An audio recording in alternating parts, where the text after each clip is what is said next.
We are live. Hey, how is it going? Lee Hayward here with the Total Fitness Bodybuilding video chat for Friday, March 14th. And I just want to make sure that this is coming through loud and clear. So as you are popping onto our live stream here today, if you could do me a favor, I would really appreciate it. Just let me know if you can hear me, if you can see me, if this is coming through loud and clear on your end. And if it is, just type into the chat window that it is coming through loud and clear. And if you could do that, I would greatly appreciate it, because I always want to make sure that there's no tech issues, no glitches going on before we get going. All right, let's see. We have JE joining in loud and clear, my friend. Appreciate it. Thank you. All right, let's get this show underway. So first off, if you're brand new to the Total Fitness Bodybuilding video chat, I want to welcome you. Always nice to have new people joining in. And if you are a returning member, a returning viewer, I should say, of the Total Fitness Bodybuilding video chat, welcome back. Always nice to have the regulars tuning in. And it's that regular ongoing support week after week is what makes these video chats a success. That's what makes them happen. So the way this works is I'm going to be hanging out here for the next hour answering questions and topics of discussion that you have related to health and fitness, any specific challenges regarding building muscle, losing fat, your workouts, your nutrition plan, anything along those lines, feel free to type them in. So anything fitness and nutrition related, health and wellness related, type those questions and topics of discussion into the video chat, and I'll do the best that I can to help you out over the course of our chat today. And I just want to kind of give you a few little housekeeping notes to let you know what's been going on over the past week. For those of you who have been participating over on the Total Fitness Bodybuilding Facebook group, you know that we've been full steam ahead doing a Lose Your Gut Challenge. And the theme for this Lose Your Gut Challenge is to get lean for summer. So we just had a whole group of guys go through the Lose Your Gut Challenge. And this is something that I've done several times over the past few years, where we basically break down a 5-day intensive virtual coaching program, laying out a step-by-step action plan on how you can structure your fitness and nutrition program to lose the gut, and not only lose the gut, but to sustain it as a healthy lifestyle. And there's a big difference between getting lean and staying lean. And that's something that we broke down in detail throughout the whole Lose Your Gut Challenge, and especially covered within the masterclass workshop that we did last night. So for those of you who've gone through the Lose Your Gut Challenge this past week, again, I want to commend you. Congratulations on going through it. And I know this is going to be the launching pad for a lot of people to really take their physique to the next level. As a lot of my coaching students, this was the start, right? The Lose Your Gut Challenge is where it all began. And you know, we've got a lot of people now coming on board, and I'm looking forward to creating the next year's Lose Your Gut Challenge success stories. So if you haven't already checked that out, I mean, you can still join us over on the Total Fitness Bodybuilding Facebook group, but a heads up, the actual challenge and the coaching and the live video lessons that we've been doing over the past week, that's gone and done, but the replays are still posted up there. So you can still kind of follow along on your own time with the replays if you choose to do so. And they will be up there now for the next little while, but they won't stay forever, because Facebook is actually updating their system and their algorithm, where they're going to be deleting the live video streams after a period of time. I don't know. I think they keep them online now for like 30 days and then they delete them. So if you want to access the video replays, they're still up there for the next 30 days up on the Total Fitness Bodybuilding Facebook group, which you can go check out. Just search for it on Facebook, Lee Hayward's Total Fitness Bodybuilding, and click request to join the group. All right, so that's where I've been to this past week. And the reason I wanted to share that with you is because I know a lot of my subscribers, people who follow me on YouTube, they're used to seeing the Total Fitness Bodybuilding podcast come out every week. Well, this week, due to being so busy with the Lose Your Gut Challenge and literally doing live video coaching lessons every single day, I haven't had a chance to record a separate podcast. But we did do a lot of content over on the Total Fitness Bodybuilding group.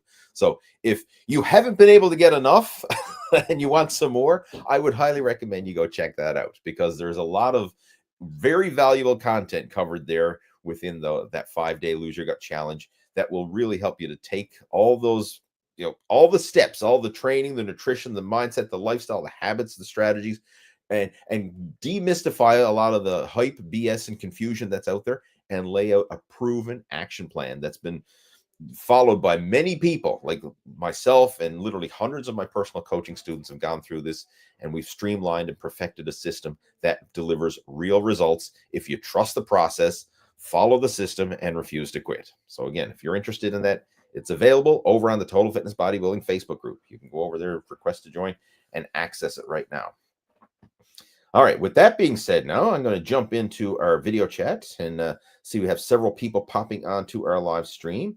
If you're new to the video stream, the whole Lee Hayward's Q&A here, please let me know in the comments. Let me know if this is your first time tuning in, and if it is, welcome. Glad to have you joining. And as a new viewer of the Total Fitness Bodybuilding video chat, your question will get top priority. I will do my best to help you out over the course of our video chat today. All right, so who do we have joining in? We got Lee joining in, coming through loud and clear. Good stuff. We have Zionic 484, which I believe that is, if I'm not mistaken, oh, Jesus. Is it Tim? If it's Tim, let me know in the comments. Or did I screw it up?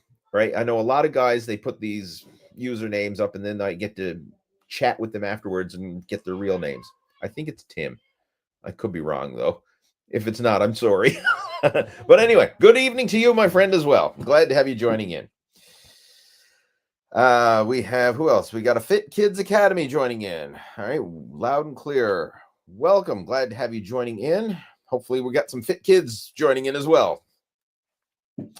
Robert's joining into the chat. Welcome, Robert. Glad to have you joining. Robert's a regular to our live Q&A that we have. Great memory. It is I. All right. It is Tim. Good stuff, right? Trying to piece together real names and usernames, right? It's not an easy thing, but I managed to do it. Kudos to me, right? I got a few gray hair, but there's still some memory cells left up there. What else we got there? We have, okay, I can't pronounce your name. Mole Ismail Side Liquor. I know I just butchered the crap out of your name, but I'm going to do my best to answer your question. He says, I broke my elbow from a slip and fall. What is your advice for me during and after recovery from the broken bone? Well, first off, I feel for you. I mean, sorry to hear that you've had that accident, that slip and fall, and broke your elbow. Now, I've never broken a bone, knock on wood, right? I've never broken an elbow, but I've had injuries, muscle tears and things like that. And I do know people who have had broken bones. In fact, my wife, she used to be quite active in Brazilian Jiu-Jitsu a few years back. It was good many years back now. But I know when she was training for that, she had several broken bones from Jiu-Jitsu. One, she broke her wrist, and another one, she broke her ribs, right? And during those breaks, there's not a lot that you can do. Now, the wrist one wasn't so bad. The ribs were kind of more of a constraint because there's not a whole lot you can do to support the ribs. But in the case of her wrist, it's going to probably be somewhat similar to you and your elbow. You're probably wearing a cast right now to support your arm, and there's really not much that you can do with that arm and your upper body in general. But what you can do is you can probably still do some cardio. You can probably still do some leg training, especially like leg training machines. And you can still just focus on core work, like abdominal crunches, leg raises, things like that. As long as you don't have to brace and support yourself using your upper body, or at least not brace yourself hard, you should be able to do those movements.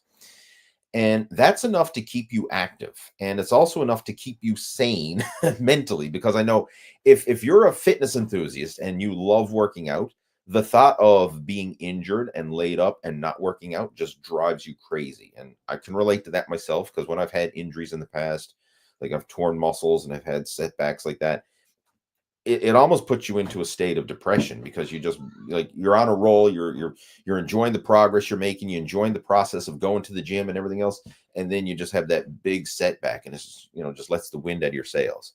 So it can be a big setback and a big mental setback and almost like a depressing type of situation in a way, right? You get down on yourself and kind of beat yourself up emotionally. But if you can keep yourself active, that's certainly going to help. And in your case, that's what I would recommend, focusing on what you can do, not getting discouraged by what you can't do. And that's exactly what my wife did when she was recovering from her broken wrist that she had several years back. So we still went to the gym together, but she primarily focused on leg machines, cardio, and abdominal core work. And obviously, upper body was limited or non-existent, unless there were some exercises she could kind of do without gripping.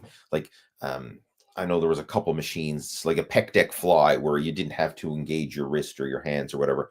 She was kind of able to do some lightweight with that, but it was very, you know, just active active recovery at best. It wasn't anything hard or strenuous, but the big thing that she focused on was, again, legs, cardio, and abs. And hopefully you can kind of do the same thing in your recovery process, right?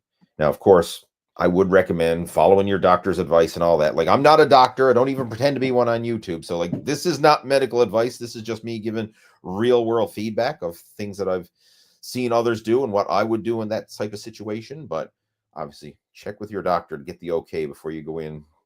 We don't want to cause more harm than good here. All right, the Fit Kids Academy is saying, good night from Spain. Since 6 to 7 months ago, my Achilles annoys me. Any exercise that you can recommend for me apart from calf raises? All right. I would like you, if possible, to kind of give me a little bit more context on what annoys you. Is it doing cardio that causes the problem? Is it doing strength training, like doing leg exercises? Like, does calf raises bother it? I would assume it probably does, because the calf raise and the Achilles are kind of, they come into play big time when you're doing calf raises. But kind of give me a little context on like what bothers this, because and what you've done here. Like, if you've actually injured it, pulled it, strained it, hurt it, like, I'll give you some examples of what I'm kind of getting at here. Like, maybe if you just started running and now all of a sudden, like, your Achilles is acting up and causing a lot of pain. Maybe you did too much too soon and you've aggravated that area, which is a common issue for a lot of people who jump in and try to do too much too soon. Or maybe with workouts, especially like if it was calf raises or any type of leg training or something like that, if you jump in and start lifting too much too soon and go beyond your means, you can cause pain and discomfort that way. So one of the things that I always recommend for my coaching students, especially when I'm working with people one-on-one who've never exercised before, we always go in and pace them slowly. And this should come as a relief, because I know a lot of times beginners have this mental hang up of thinking like, oh my God, going to the gym and exercising, this is going to be so painful. This is going to be hard. This, like, it's going to be like a torture session. And then when we start working together and I purposely have them stop their set short of failure, making sure that the movements they're doing are actually feel comfortable and not causing pain and discomfort or aggravation, and they start going through the exercises, they're like, wow, this wasn't as bad as I thought it was going to be. And, I actually enjoyed this, right? This was actually a fun workout, right? I want to come back and do this again. And that's the way I always try to leave people after we work out together in the gym. I always want to leave them wanting to come back for more, versus have them go through a workout and kind of like grind them to a pulp, no pain, no gain, all that kind of BS. And then have them feeling like crap the next day, like their aches and pains and soreness and feeling like they've been hit by a truck and they don't even want to get out of bed the next day. Like, that's not productive. Like, I know a lot of personal trainers and fitness coaches think the more I can make my coaching students suffer, the better job I did, right? It's almost like this, I don't know, like cracking the whip, army drill sergeant type of attitude. But that's not how real progress happens. I mean, I know it looks cool in the movies and it makes, for cool social media posts and memes and all that kind of stuff, but that's not the way real fitness happens. Real fitness is actually a boring process, right? It's just going in there, stimulating the body and just providing enough stimulation that we get some response. then let it rest, recover, and grow, and come in there and stimulate it again, rest, recover, and grow. And it's a very repetitive, quite honestly, it's actually a very boring process. But if you can get good at the basics, good at that boring process, you can make some incredible results. And one of the key things I always tell people is we want to focus on keeping it below red line, not going in there and pushing yourself to your absolute limit and draining the tank, lifting your max and going balls to the wall every workout. I mean, there's a time and a place to push yourself, but it should be done very infrequently and just kind of like as a fitness test or in a competition setting or something along those lines, not as your day-to-day training, right? Your day-to-day training should actually be done at sub-maximal effort so that you can do it consistently and repetitively, right? The more you do it, the better you're going to get at it. So with that being said, if you could kind of elaborate a little bit more on what you've done here with your Achilles, that might give me a bit more insights on how I can actually guide you in what you can and can't do. But even what I just suggested there, I mean, that may help a little bit. Like, but again, if you can elaborate more, we can unpack this in more detail. Let's see what else we got. It is great to be back. All right, good stuff. Well, that was from Mole. I'm assuming I'm pronouncing your name right. Who had the broken elbow. All right. So you're back already? Okay. Okay, well, good for you. I mean, I thought you were kind of in the process of still being in the broken bone. Maybe I misread your question there. I broke my elbow from a slip and fall. What is your advice during and after recovering from the broken bone? So, are you recovered and back? If you are, all right, great to be back. Okay, I'm kind of assuming that you might be recovered now. I might have misinterpreted your message. But the answer that I gave for the previous one would actually apply to you, because if you're recovering from a injury, you need to approach your training just like a beginner all over again. Like, regardless of how much experience you have, regardless of how strong or fit you used to be, you have to approach it like a beginner. Start small and then just build it up, workout after workout, and let that progress slowly and gradually while keeping it within your limits. That's the key. Like, trying to go jump right back into your previous max effort lifts or whatever you did when you were at peak fitness and peak health pre-injury, you can't do that when you're coming back after an injury or a layoff. You got to start back small and build it up. But the good news is you can regain lost muscle and strength a lot quicker the second time around than it took you to gain it initially the first time. All right, what else we got there? We have Billy. Billy's joining in. Hey, Big Lee, what's your opinion of training fasted and your opinion of real meat versus protein powders with gums and thickeners? All right, great question. Training fasted.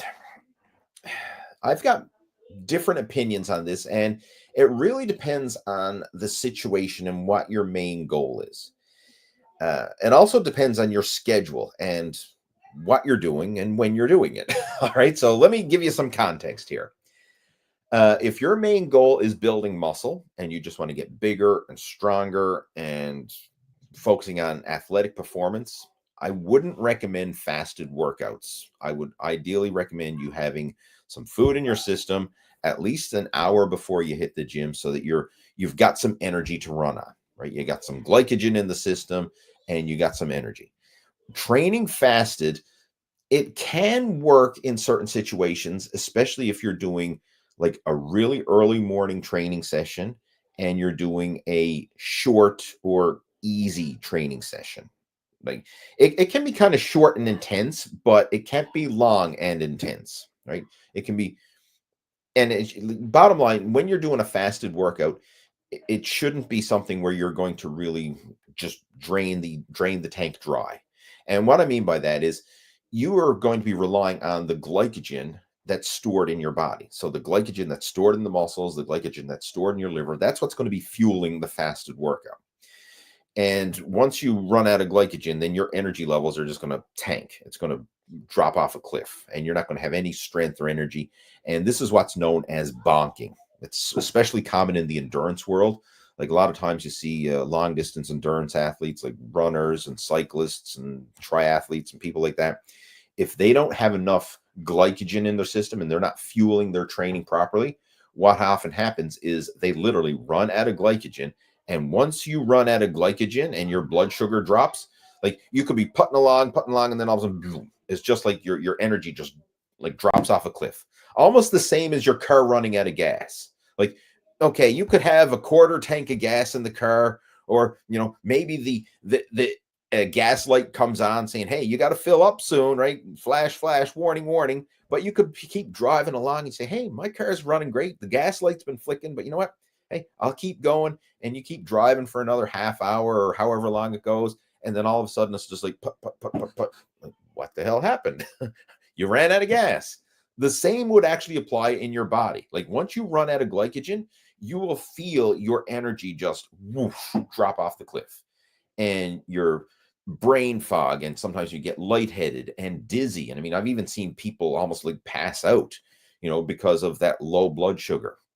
So if you are going to train fasted, it has to be short, and it has to be, you can't be pushing the limits of intensity, right? It's almost, you use the analogy like, okay, the gas light just flashed on my car, so I'm low on gas, but does that mean you can't drive the car?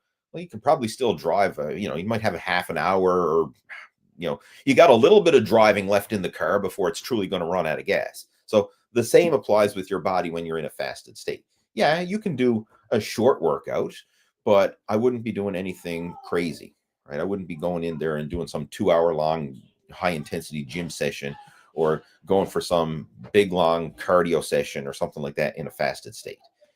If you're going to train hard, you need to fuel for that training appropriately. And that's what I do personally. Like if I'm going to do a big workout or a big bike ride or anything like that, I always make sure to fuel before. And I very often also will fuel intra workout as well, especially if it's like a long bike ride or a long hike or something that's going to take multiple hours. I want to be keeping my glycogen topped up throughout that. So it depends. Again, a lot of these questions, the answer is it depends, because it's the truth. It depends on the situation. Right now, when I have used fasted workouts effectively is when I'm really trying to push for serious fat loss. So like pre-contest bodybuilding, or when I'm really trying to, be extra aggressive, like, hey, I want to diet down and get in my best shape for like a beach vacation or something like that. And I want to, trim off those last 10 pounds as fast and efficient as possible. I will sometimes utilize fasted cardio in the morning as a fat burning tool. So I'll do like a short workout, an hour or less of fasted cardio at low intensity. So for me, it might be like, hey, I'm going to go for a morning walk before I eat my breakfast. Something as simple as that. Sometimes when I'm traveling and I'm like, maybe I'm going on like attending seminars or conferences or something like that, and I'm staying at a hotel. If I've got a day packed, like maybe we're doing a weekend seminar at a hotel, and I'm going to be busy all day long, I might get up extra early, go down to the hotel gym, get in like a little half-hour pump up, just to kind of maintain my fitness using whatever hotel gym equipment they have. And I'll do that in a fasted state, and then go get cleaned up and have my breakfast afterwards and carry on with the rest of my day. So I utilize the fasted training in those situations to kind of like get the workout done, get it in the bank, so then I can't be distracted and miss my training for the rest of the day. Right. So sometimes I'll utilize fasted training in those situations, but for the majority of my workouts and the majority of my time, I do not incorporate fasted workouts. I like to be fed and fueled so that I can go in there and train hard and feel strong and not feel hungry and depleted. So hopefully that makes sense and gives you a good overview of that. All right. As for part 2 of the question, real meat versus protein powders, both can be effective. If I had the choice, I would choose real food, like solid food protein over protein supplements would be my default choice most of the time. But if you're extra busy, you don't have time to have real food, you're better off having a protein shake than missing a meal or not meeting your protein intake. And just want to let you know, guys, if you're hearing noise in the background, my son is out in the next room and he's got his friends over and they're being kids. I don't even hear it anymore, but every now and then he squeals, and I know like that's picking up on the computer microphone as well. So if it sounds like there's if it sounds like there's people being tortured or something in the next room, it's just kids screaming and playing. All right. For those of you who are parents, you probably know what I'm going through here. Right. I've learned to tune it out, so I don't even hear it, but I know it's probably coming through on the microphone there. Anyway, back to our topic here. If you have the option of having solid food protein, go with the solid food protein. But as I mentioned, if you don't, you're in a busy, you're in a rush, in a jam, whatever, you don't have it available, protein powder is the next best thing. And this is what I'll do myself. Second, guys. Jesus, phone's ringing, kids are screaming, and I'm trying to get a video chat done. I lost my place again. Jesus, I get distracted all the time. Oh yeah, sometimes, like for example, if I'm trying to rush myself out the door in the morning, like I've got a busy day, a lot of stuff on the go, and I don't have time to have a proper breakfast, I might just whip up a protein shake, have that instead. Another time I'll have protein powders, I'll add it to my food. Like a lot of times for breakfast, I'll have a bowl of oatmeal, throw in a scoop of protein powder in with it, mix it up, have a bowl of high protein oatmeal. So that provides like a nice high protein, quick, convenient meal. Blender smoothies, throw in some protein powder with those. But I utilize the protein as a supplement, right? It's basically just another source of convenient food. That's all it is. But my primary choice is solid food protein. And I would recommend, like for most of my coaching students, at least 50% of your protein intake should come from solid food, and more would be better. So like even if you can tip that up to like 75% of your protein or more, that would even be better. And I've seen it, especially when it comes to fat loss, the more real food protein you get, the better your results. And some of my advanced coaching students, like when they're really pushing for aggressive fat loss, say like people who are getting ready for bodybuilding shows and really want to get as ripped as possible, we will go 100% solid food protein. And the reason for that is you get the most thermogenic benefit from it. Because when you eat protein and your body's breaking it down and digesting it, it uses up a lot of energy in that process. Whereas when you're having a protein shake that's already basically broken down and very easily digested, your body doesn't burn a lot of calories in the digestion and utilization. But solid food protein, like your meat, your chicken, your fish, your eggs, that kind of stuff, your body burns a lot of calories in the digestion of it. That's known as thermogenesis. So you get a thermogenic effect from it. And that actually is very helpful in terms of calorie expenditure. So you're burning more calories just from eating the protein versus having the protein shake. You're not burning as many calories. So if you had, a set number of, a set amount of protein and a set amount of calories from a shake and the exact same amount from solid food, you would actually burn more calories digesting the solid food. So we can utilize that in your favor to create a bigger calorie deficit and actually help you burn fat and get leaner. So it's not right, wrong, good, or bad. It's just, it depends on the situation, right? So I will utilize both, but again, my preference is solid food most of the time. All right, let's see what we got here. We have Christopher joining in from England. Welcome, Christopher. Glad to have you joining in. We have Roshan joining in. Hello, Lee. Long no see live wise. All right. Well, you're here now. Good stuff. So since I love rice, yeah, right. On another note, right, I just love rice. What's the best serving size I should eat?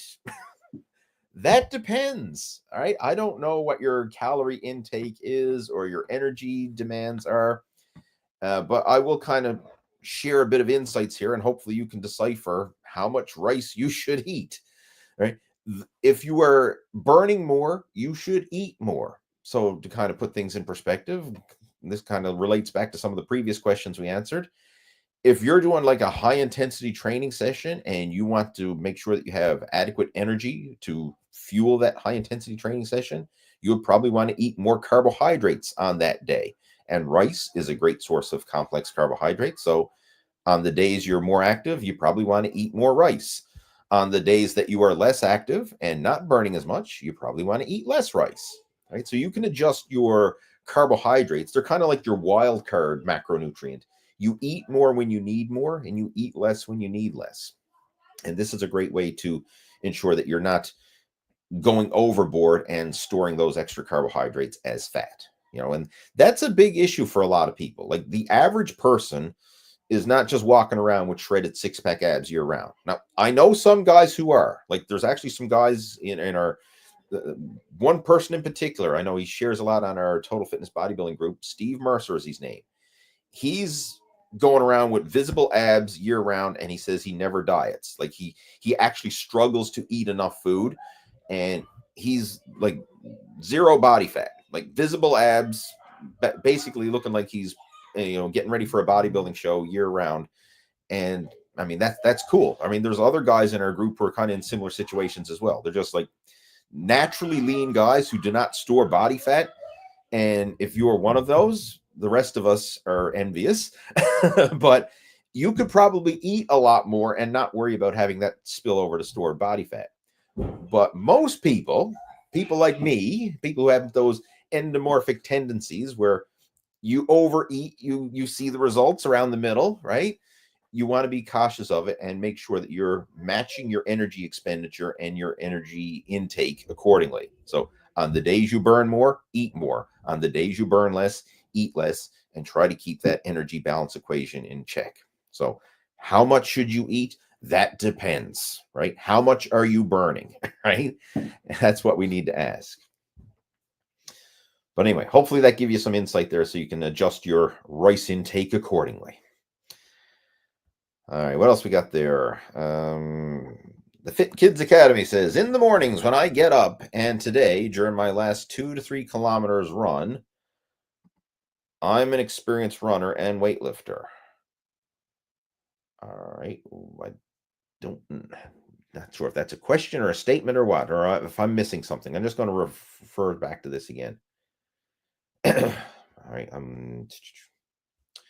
okay, so he trying to piece all these together. So he has the Achilles annoys him. Any exercise I can recommend apart from calves? And he's just following it up here, saying in the mornings when I get up, and today during my last 2 to 3 kilometers of run.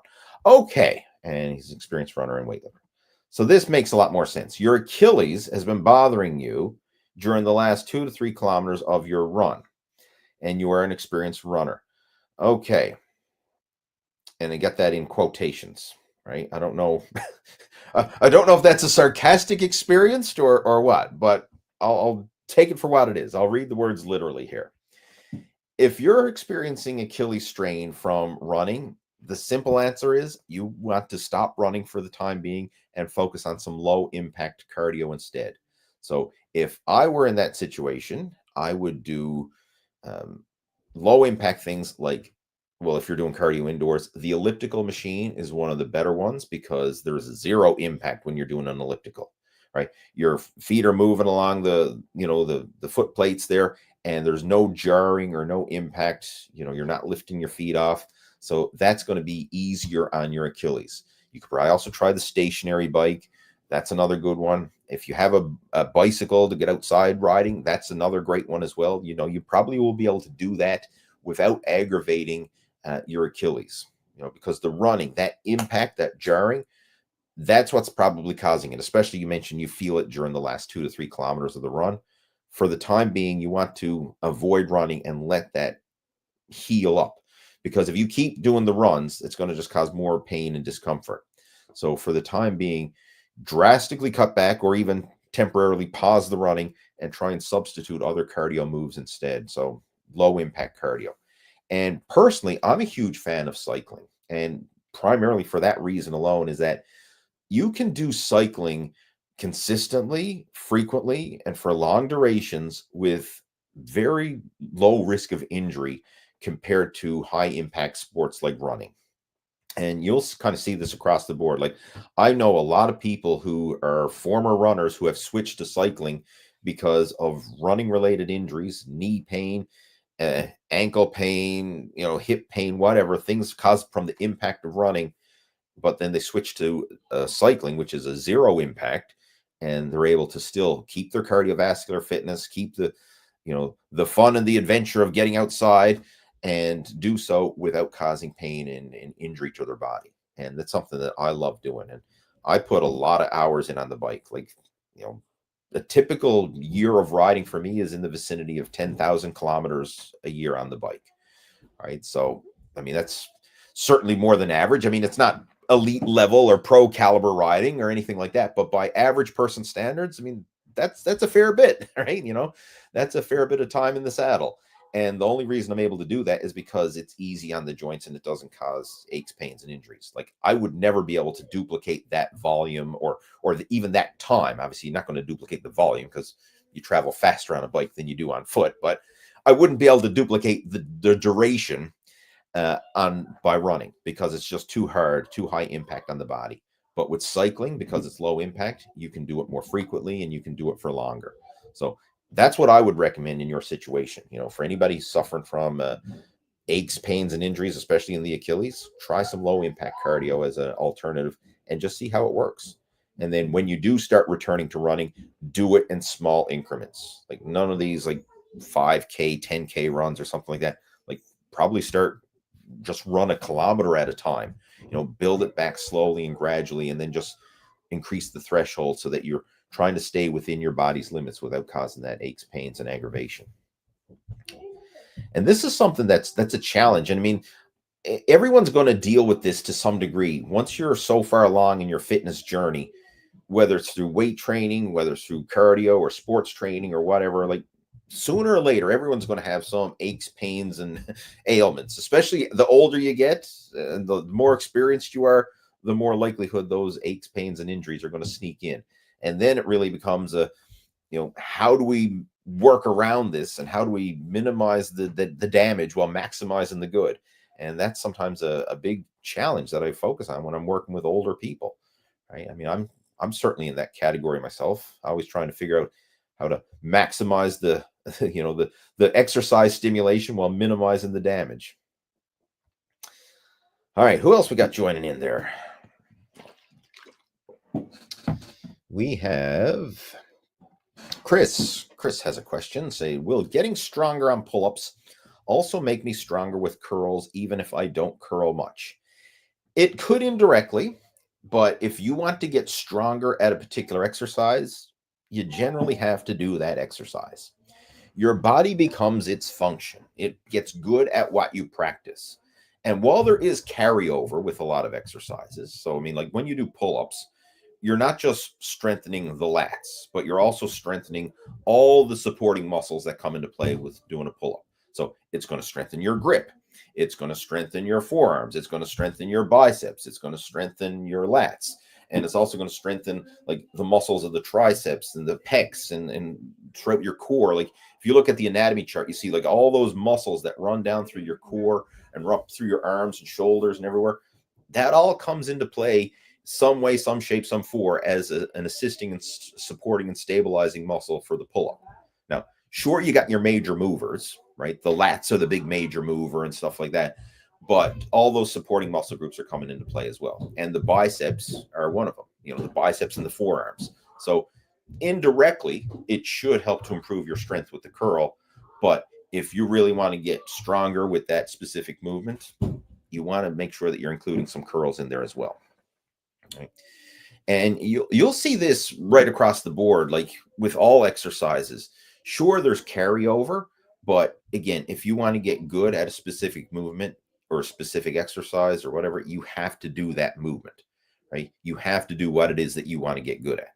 So, you know, it depends on your goals here, right? But sure, you will still build respectable muscle development throughout your arms and upper body, even if you don't do traditional bicep curls. I mean, give you a prime example of that. Like, look at the physiques of gymnasts. Like, you look at, just go on Google and do a search for male gymnast, and you look at these guys who are doing a lot of ring work and stuff like that, and a lot of body weight and calisthenic work. I mean, some of these guys have incredible muscular physiques, and they're not doing traditional barbell and dumbbell exercises at the gym, but they're doing, you know, body weight exercises with the rings and pull-ups and handstands and, you know, all that kind of variations, and they still build an impressive muscular physique, right? So yeah, I mean, it's certainly going to carry over. What else? We got Lee joining in saying, I've just come back from a holiday on the east coast of Australia. There were so many healthy eating takeaway there, takeaway here in the. I got to say that again. I'm getting. I just come back from a holiday on the east coast of Australia. There were so many healthy eating takeaway. I think he's saying takeaway here in the UK. We have unhealthy takeaway shops everywhere. So I think he means there were so many healthy eating takeaways, restaurants, takeout foods there. And in the UK, we have unhealthy takeaway everywhere. I've never been to Australia myself, but I have friends who've been there, and I've, follow people through social media from there.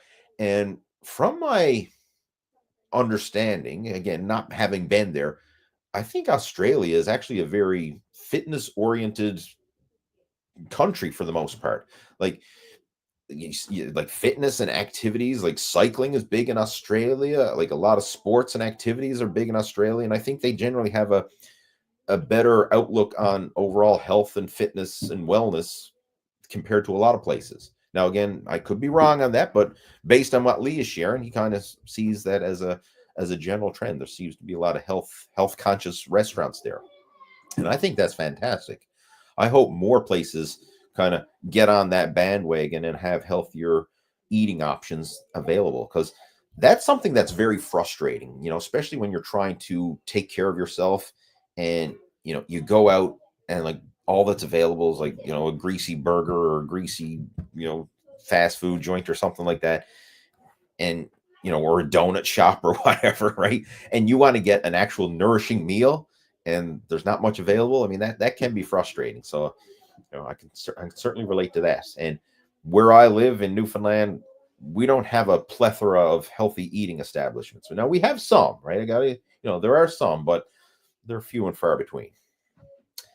Kind of more along the lines of the UK, I think, than Australia in that regard.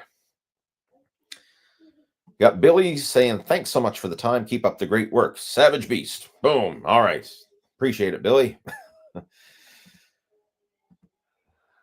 right. I think that's just okay. A recap. Lee posted this question there again. He says, return from a holiday on the east coast of Australia. There were so many healthy eating takeaway shops there, and people genuinely looked healthy. Takeaways with lean meat and fresh veg. Awesome. All right. Good stuff.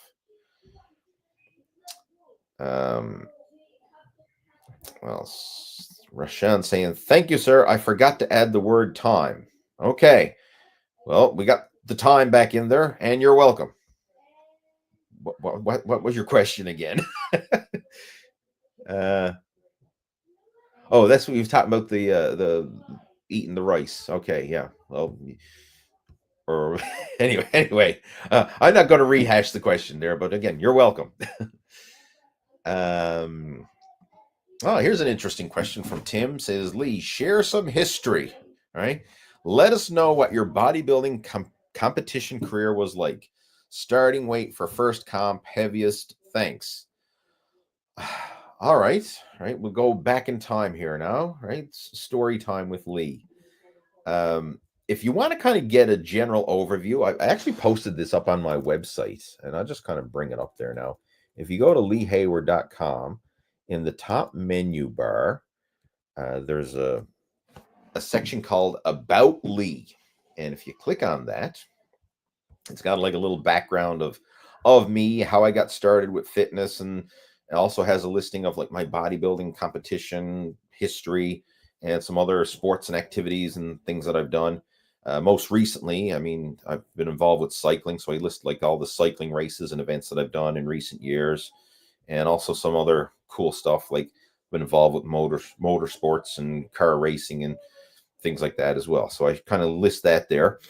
But to jump into the specific bodybuilding contest stuff, I'm just going to share my screen. Just give me a second there, guys. I'm going to share the screen.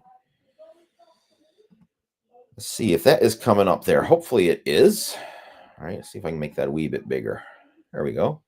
So this is up on my website, and you can go check that out again. Just go to leehayward.com, click on the About tab, and there it is up there. All right.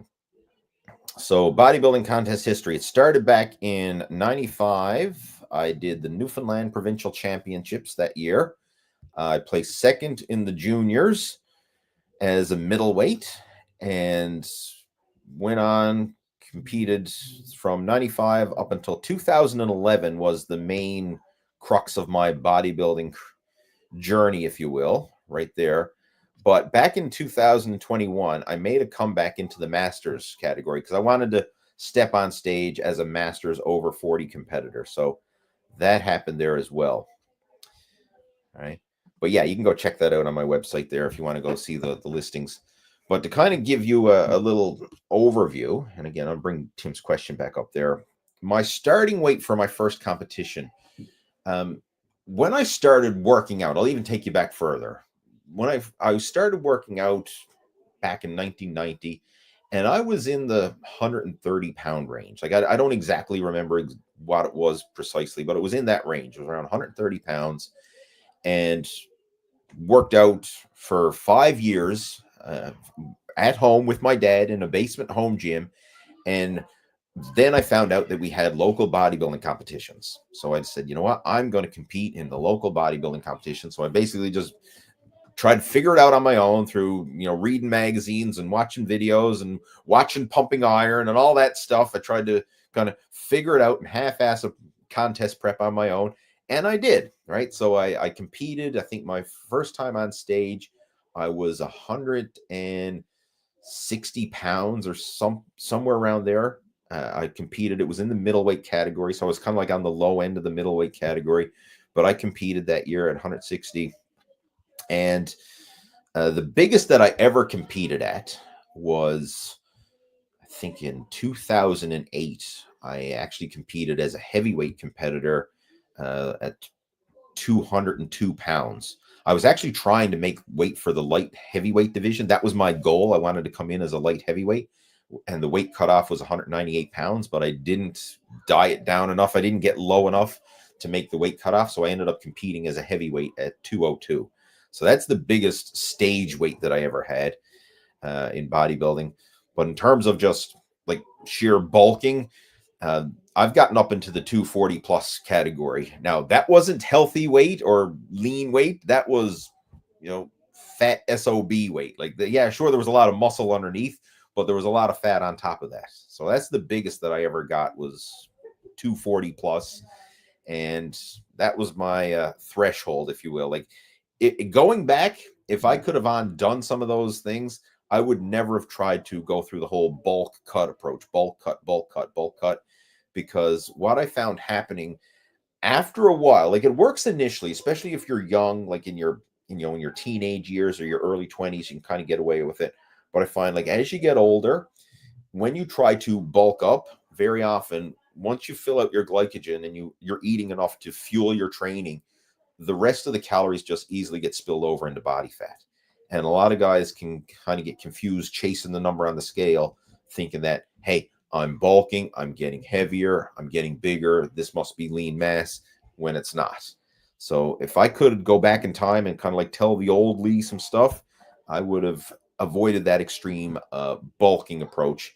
And I think that would have been much better and much healthier over the long run. Right. These days, I keep my weight sub 200 pounds. Now, of course, I'm not contest shredded at this weight, but my goal now is like 200 is my threshold. If I hit 200 pounds on the scale, that's like warning lights, like get your shite together, dude. Like the check engine light on the car, flash, flash, right? Something's wrong here. We got to fix this. And I want to get it back down. So my normal day-to-day weight where I feel the best is fluctuates between like 190 to 200 in that category, like that range. And the lower towards the 190 end, the better I feel, the better I look. When I start getting up to the 200-pound range, then I feel a little fluffy at that weight. So I try to keep it sub 200 pounds year round. And thankfully, by following the habits and the practices that we covered within the whole Lose Your Gut Challenge and the Muscle After 40 Blueprint, I've been able to sustain that for going on 7 years now without, the rebound ups and downs that I used to go through when I was competing in bodybuilding. Because I actually shared this within the Lose Your Gut Challenge. Like when I was competing in bodybuilding, I used to go through the extreme, pre-contest cutting diet, put the blinders on, boil chicken and broccoli, 2 hours of cardio a day, plus 6 days a week, weight training in the gym, kind of burn that candle at both ends and get ripped for competition. And sure, yeah, it works. I did quite well. I actually won the overall title at our provincial championships back in 2007. I placed reasonably well at the Atlantic Canadian Championships a couple times. So, I mean, I've gone through the extreme cutting diet and made it work, but the problem with that is it's so extreme and it's so restrictive that it's not sustainable. And then as soon as that contest was over, I'd go back to my old eating habits. And it's actually built into bodybuilding competitions where they even plan it out. Like, okay, we're having the contest, and then afterwards, we're going to have an after party at the pizza place or at some restaurant or somewhere ever. And a lot of times they don't even wait to the after party anymore. I mean, they're bringing the pizza and the donuts and all that stuff backstage at the competition itself, right? So crazy as it is, you'll see guys now competing in bodybuilding, right? Getting their trophy, coming off stage with a trophy in one hand and then a slice of pizza in the other, So it's built into the whole process now where, hey, you're going to suffer it out, diet, get in your best shape ever, and then you're going to binge eat. And it's such a messed up thing because it takes months of dieting to lose the weight, only a few weeks of binge eating to gain it all back again. And I've done that numerous times, and I'm not the only one, right? Anybody who's familiar with bodybuilding and competition, you can probably share similar stories of whether you've done it yourself or whether you know people who have. And it's a vicious cycle. Like, that's what I call like the dirty little secret behind competitive bodybuilding is, you see these guys on stage and they look great, when they're at their peak, the highlight reel, but man, they can quickly rebound and like have it spiral out of control afterwards. So that's why I'm not a fan of this extreme approach. And I like to have this good enough consistently approach. And this is what we covered within the whole Lose Your Gut Challenge group and what we even cover in more detail within the whole Muscle After 40 Blueprint VIP coaching program, right? Sustainability is the key. But I mean, that's a little overview. I mean, I could go on and on about that, but if you want more information about bodybuilding competition and stuff like that, just let me know. Like, I actually have a book and a video. It's a book and a DVD that I put out back in the day, but I don't have physical copies of the book and DVD anymore, but I have it as digital format. So if anybody's interested in that, just drop me an email and let me know. We can probably chat about it. But yeah, that was something that I had for a while, helping bodybuilders. And because when I was competing in bodybuilding, that was my main coaching focus, is helping other up and coming bodybuilders as well. So that was a big thing. And I wrote a book and put out a DVD all about contest prep back in the day. All right, what else we got there? Let's see. Everyday Pilots, good evening from Germany, where I am stuck after no less than 2 canceled flights and now find myself at a hotel and hopefully have a flight tomorrow morning home. Thanks for many great videos. All right, well, glad you enjoy the videos and hopefully you're not stuck for long. I mean, as a pilot, I guess that's something that you experience quite often, but I know I don't do a lot of traveling, but when I have traveled and I've had flights canceled and delays and layovers and all that stuff, it's certainly not fun, right? I don't know, like time just stands still, and waiting in an airport is one of those situations, I think, where you're watching the time tick by and it just takes forever, right? It's a slow process. So hopefully you get out soon. But again, glad to be entertaining you during your stuck flight layover situation.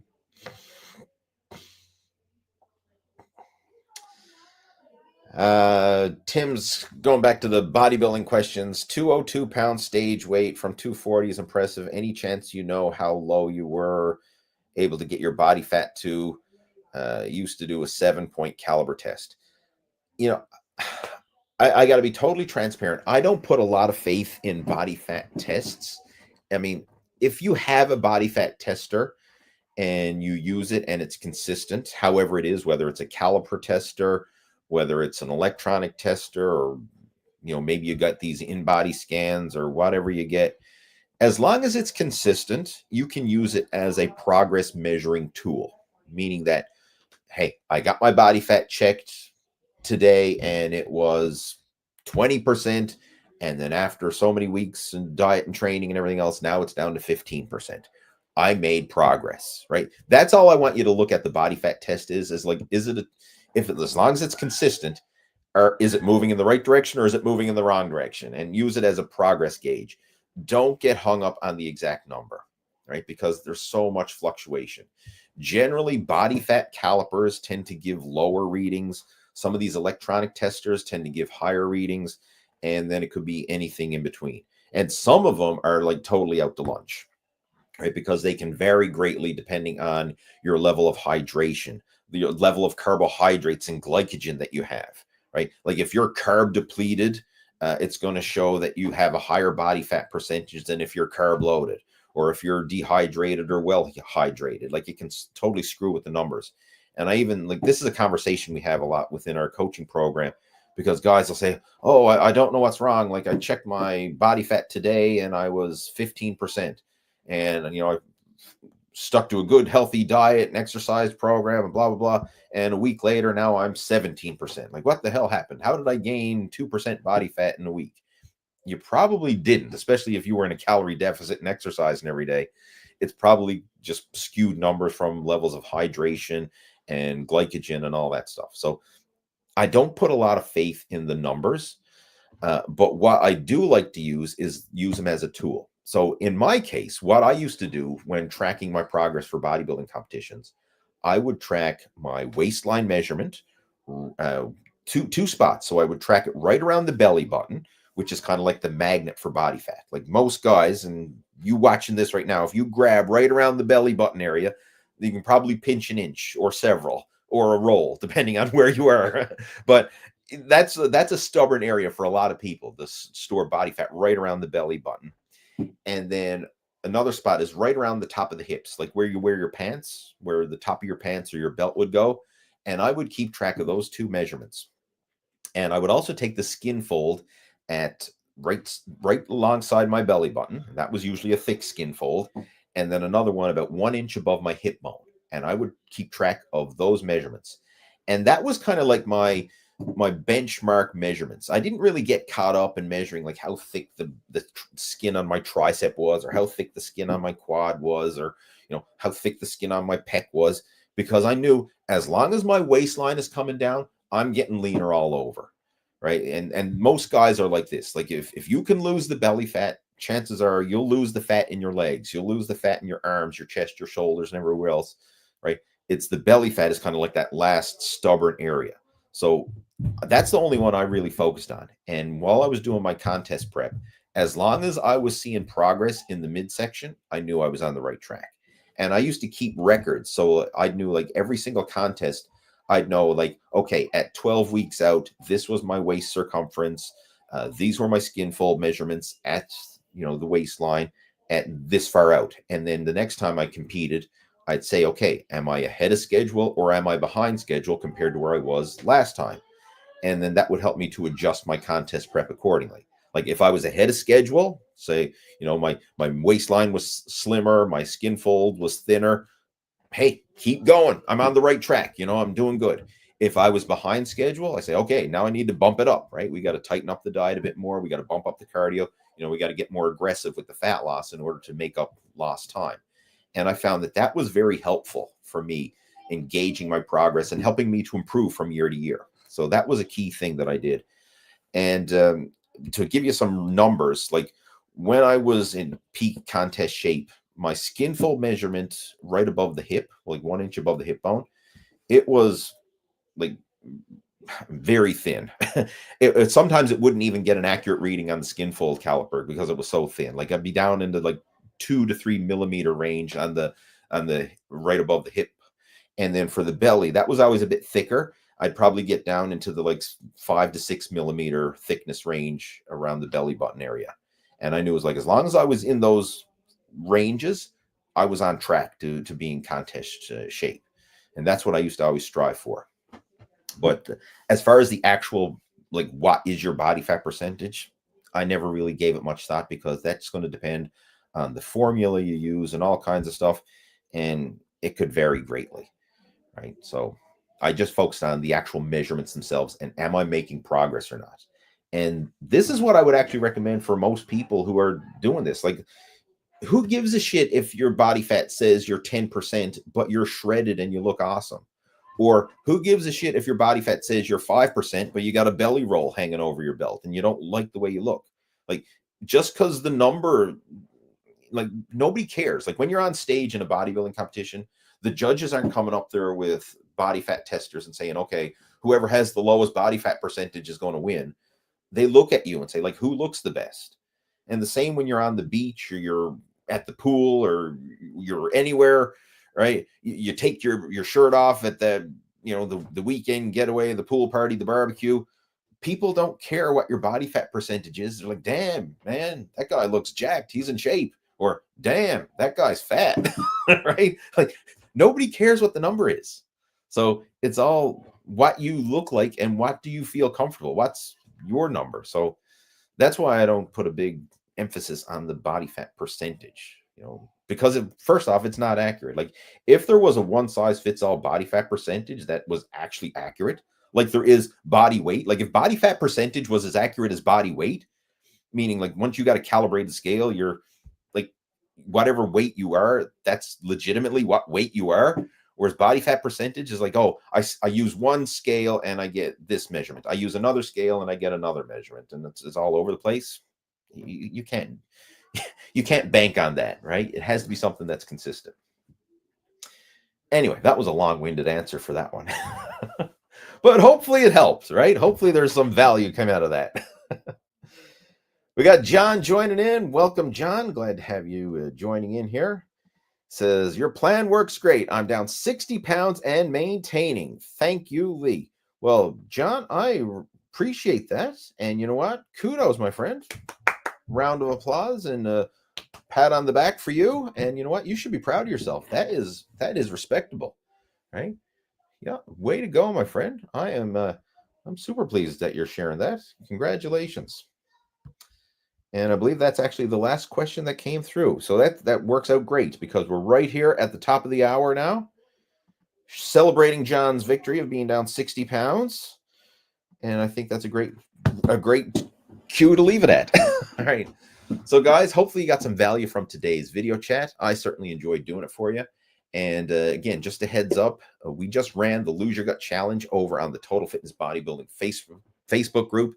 And if you want to follow along, because the live video lessons, all the coaching and the replays of that's posted up over on the Total Fitness Bodybuilding Facebook group. And you're welcome to check it out while they're still there. They're going to be online now for the next few weeks before they get deleted. So if you would like to catch the replays of that virtual intensive coaching program that we did, which is the 5-day Lose Your Gut Challenge, Get Lean for Summer, that's all available there. And you can check it out over on the Total Fitness Bodybuilding Facebook group. All you have to do is search for Lee Hayward's Total Fitness Bodybuilding, click request to join the group, and I'll be able to accept you into the group. And there, you can take it from there. All right, guys, have yourself a fantastic weekend, and I'll be back here again next week with another live Q&A. Take care. Over and out.